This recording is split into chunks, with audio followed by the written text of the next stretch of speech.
Welcome back, and as you can see, it's all back together now. Let's show you how we did it.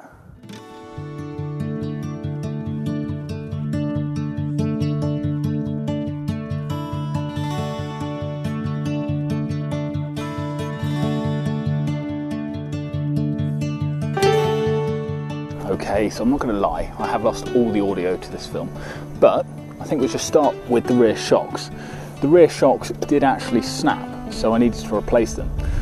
I don't have a spring compressor, but I do have a set of mole grips and a tyre lever, and that worked quite well, to be honest. I mean, it got the old shocks off, and I managed to just about lever these ones on, so all in all, quite a triumph. You might be asking, why didn't I just buy new shocks, like a complete new unit? Probably only £100, but just the springs themselves were £15. And in my book, that's a cracking bargain. Moving down to the front, I found this headlight bracket, which for some reason in the past I painted red, so I painted it black. And to be honest, when it's driving past you, I don't think you'd ever know it was red. Then came the forks, slipped those in, dropped them by about 10mm, just because I thought it might give the bike a little bit more turn in and make it a bit more flickable. I don't need the extra ground clearance anymore because I don't have a fairing on this, so I thought, why not? Give it a go. That was soon followed by the front mudguard and the front wheel, our little dance, because it started looking like a motorcycle again, and that made me feel good.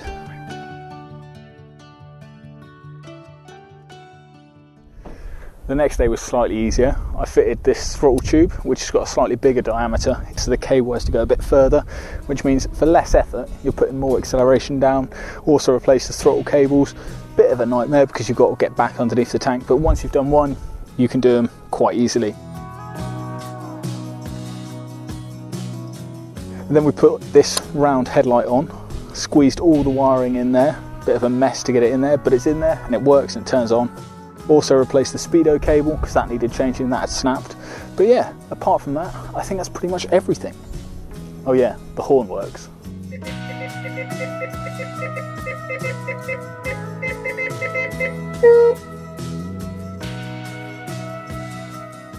The tank went back on with minimal effort. I also added these Renthal grips to go with my Renthal Ultra Lows. But yeah, I'd been saving these for a special occasion, but finally I had one. I'd crashed my bike, so I thought, why not replace them with some nice new soft ones? The heated grips were just getting old and tired anyway.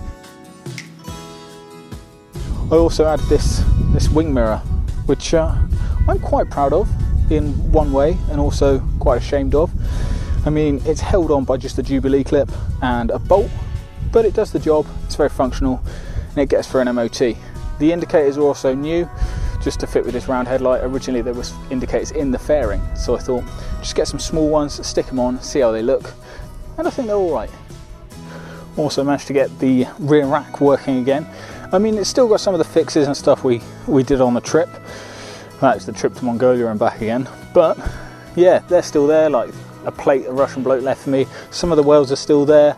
I mean, to be honest, I wasn't interested in straightening it back out. All I wanted to do was just cut it and then weld it on where it was straight, and I did it all by eye.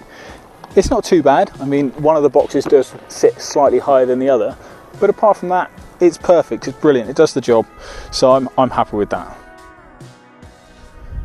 Okay, you may well be wondering, how did I go about repairing the plastics? To be fair, I didn't really.